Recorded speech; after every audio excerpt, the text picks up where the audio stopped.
Hey guys, this is going to be a lesson on the 12-bar blues, swung rhythm, and Sweet Home Chicago. My name is Mike B, and this is Campfire Guitar Star.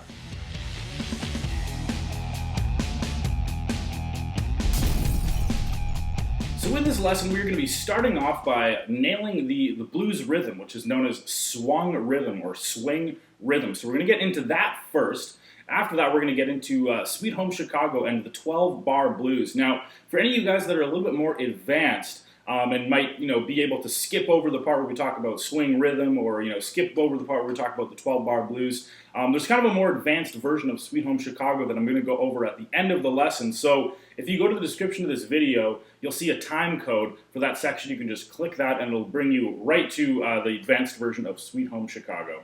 And right before I jump into this lesson here, head to the description and get the tabs out in front of you. Definitely going to be a lesson you want to follow along the PDF here. Print this one out. It's going to be a lot of useful information on this one. So first off, let's talk about the rhythm of the blues. This is, the rhythm and timing is really the most important thing in music usually. So let's just get a really good foundation on swung rhythm. Now, this is one of those things where when I explain it, it might seem a little bit weird, but when you try to play it, you find that you might actually already kind of know how to do this, because there's so many songs out there that use this swing rhythm, especially if you're a fan of blues. You've been listening to this kind of rhythm for years and years, so playing it isn't really that bad. So check it out. Here's kind of the difference between blues and rock and roll. Here's rock and roll, and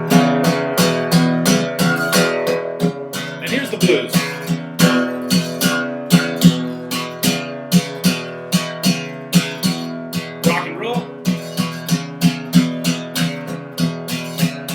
The blues. So you see, a lot of the notes are going to be exactly the same, but it's just going to be that feel. We're kind of just delaying every second hit. So here's what's going on in swung rhythm. We actually are basing it off of the triplet. Now, if you don't know what a triplet is where you get 3 evenly spaced notes per beat. So if here's the beat right here, my triplet, I have 3 even notes fitting inside there. So the first one would be right on my click. So 1, 2, 3, 1, 2, 3, 1, 2, 3, 1, 2, 3, 1, 2, 3, 1, 2, 3. That's triplets right there. Notice I'm not going 1, 2, 3, 1, 2, 3, 1, 2, 3. It's 1, 2, 3, 1, 2, 3, 1, 2, 3, 1, 2, 3. Now, the classic kind of way of counting that is actually 1 and So if you see on your PDF there, it has 1 plus Now that plus means and.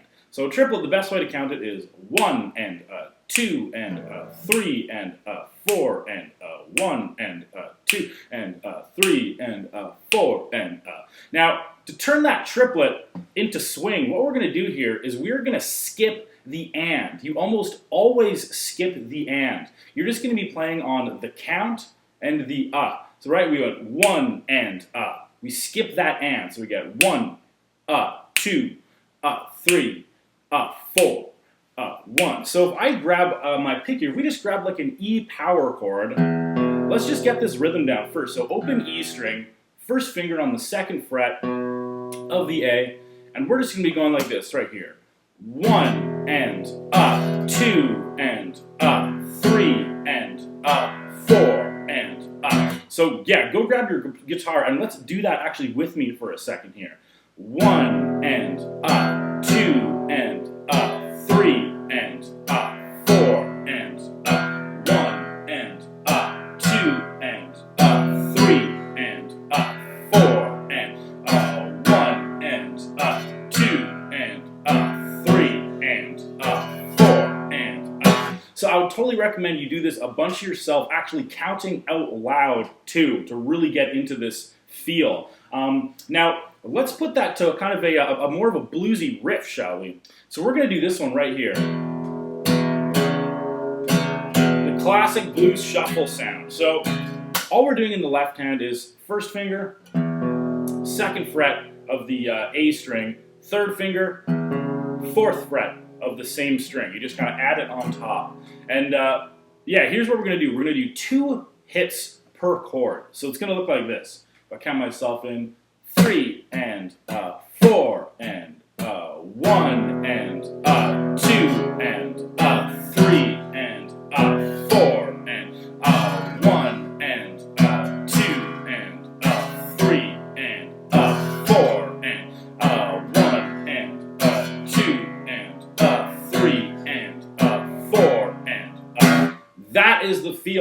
right there. It's always skipping that and there's always, yeah, just 2 hits kind of per chord here. 1 and up, 2 and up, 3 and up, 4 and up.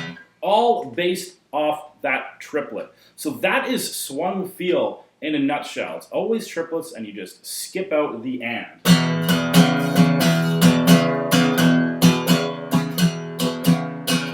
If this is the first time you're playing this swung rhythm, I would totally recommend pause the video and just sit there working that out for a little while. Just going like this right here.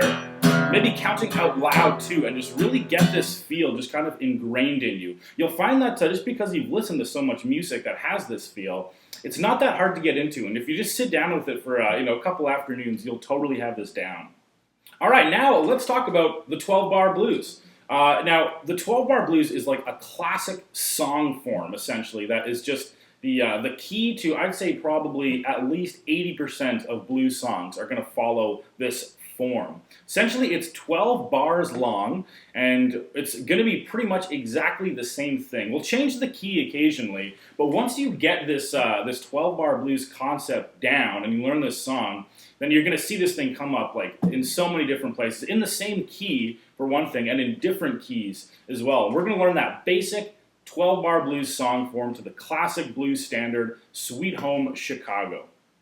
So a 12-bar blues is pretty much just a 1-4-5 jam. Essentially, you're using your 1 chord in a key, the 4 chord in a key, and the 5 chord in a key. Now, if you don't know too much about theory, that's all good. You don't really have to fully understand that to be able to play it. So what we're going to do here is, we're going to kind of learn Sweet Home Chicago and the 12-bar blues at the same time. So if you look on your PDF, under the beginner version of Sweet Home Chicago here, we've got just 3 chords. We've got our 1 chord, we've got our 4 chord, and we've got our 5 chord. So first off, what we're going to do is we're going to just learn each chord first, because each chord kind of has a little riff that goes with it here. So the 1 chord, it's very similar to what we were just doing to work on that swing rhythm. Here's what it is right here.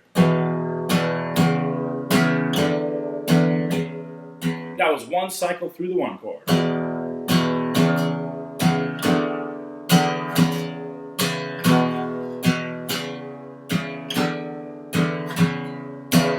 So we start off just like we were doing in that exercise to get the rhythm. So we get 2 hits on the 2nd fret of the A, 2 hits on the 4 of the A, slide your 3rd finger up to 2 hits on the 5th, and then back to the 4th for 2 hits. So you get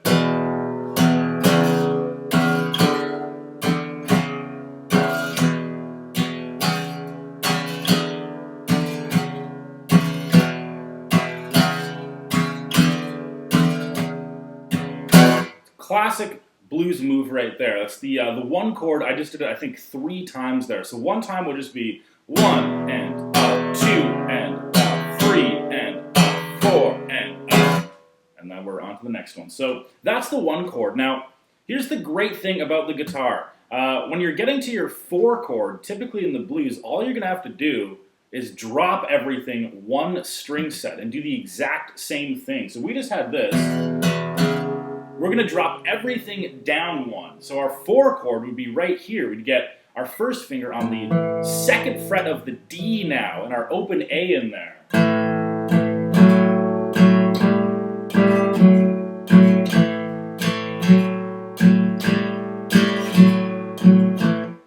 Like exactly the same thing as the 1 chord, just shifted 1 string away. So now we've got our 1 chord and our 4 chord.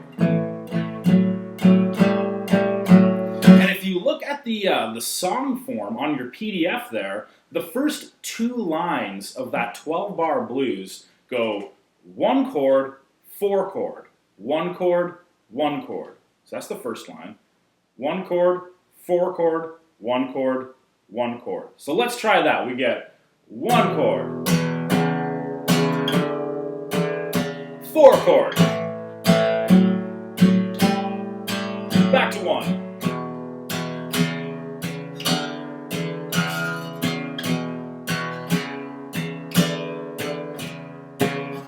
Okay, so that was the first line. Now let's take a look at the next line here. So the next line, we're actually going to start. We've got 2 4 chords and then 2 1 chords. So we've simply got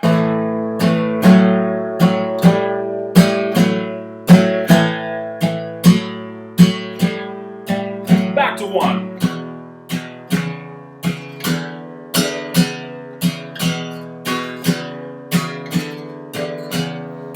All right, excellent. So that's the first 2 lines of our 12-bar blues. Now, let's go to the last line here. The last line has the most movement. It's where we've got our 5 chord. So the 5 chord, we're going to do slightly different riff. We're not going to do like a...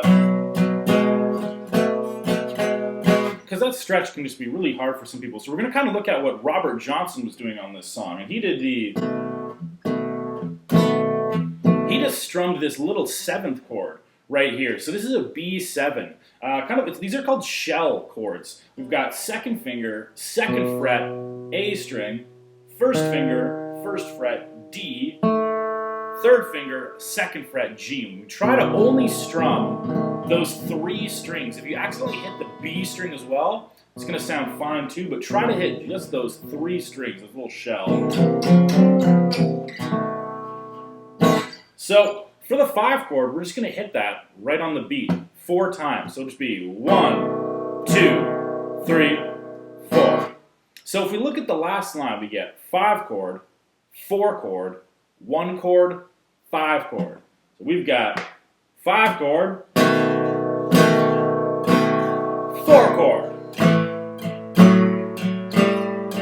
1 chord, 5. And that's this kind of basic beginner version of Sweet Home Chicago. So let me do a run through of this whole version right from top to bottom for you. 3, 4.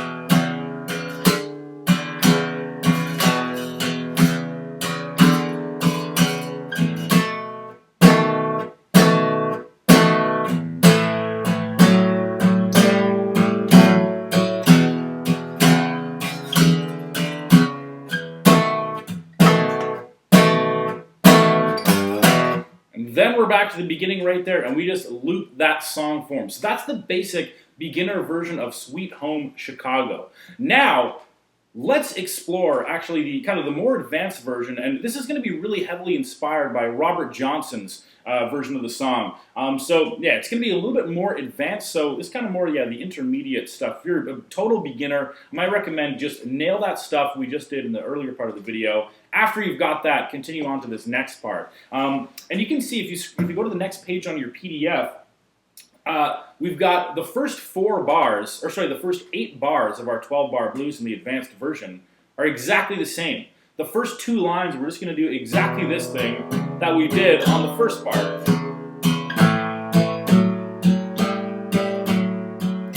So after you do those first 2 lines, let's check out this last line here. So here's the 5 chord. It starts off the same. We do our B7.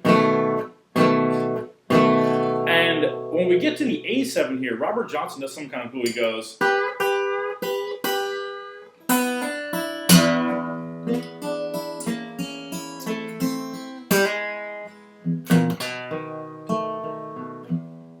So you can do this with your fingers or with a pick. Notice I'm using my fingers right there, but you can totally do this with a pick as well. So yeah, the 5 chord was normal. It's B7, 4 downstrokes. Now we get to the 4, we go like this. So we're gonna get this kind of little piece symbol finger chord up here. First finger, 7th fret, high E. 2nd finger, 8th fret, B string. And that's the rhythm. You go ta, ta, ta, ta, ta. One more time. Ta, ta, ta, ta, ta. And he kind of gives... see if you can give your second finger just a little bend, not like a huge bend, just a little flick. That's kind of what he's doing. Very bluesy sound when you give that just that second finger just a little bend. And don't sacrifice the timing or the feel just to get a good bend in there. The timing is more important. And then we go down here to this cool turnaround.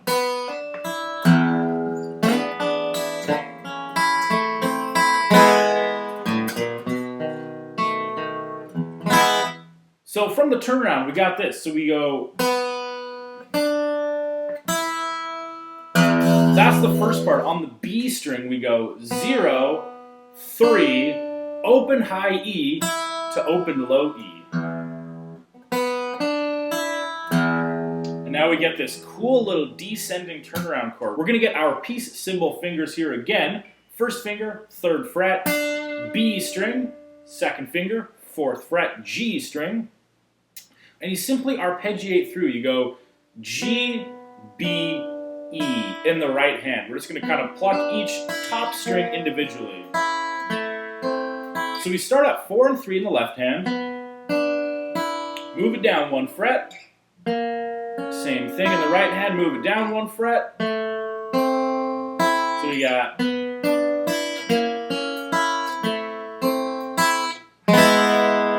And there's our last chord. First finger, 1st fret, G string, and then you have the open B and high E as well.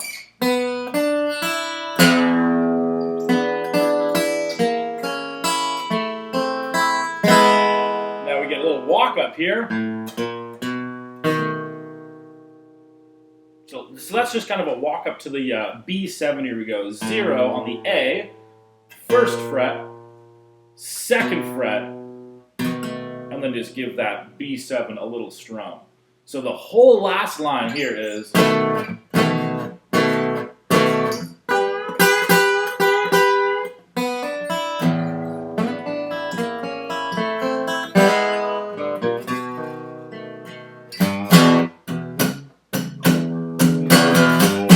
And then we're back to the top, right there. So that's the whole thing. That's the that last version we did there was kind of heavily inspired by Robert Johnson's version. Of course, we can't do exactly what he does note for note because he's constantly changing it throughout the song. But that's a pretty close inspired version right there. If you just take that last line, do exactly what we did there with the turnaround and stuff, it'll sound quite a bit like Robert Johnson's.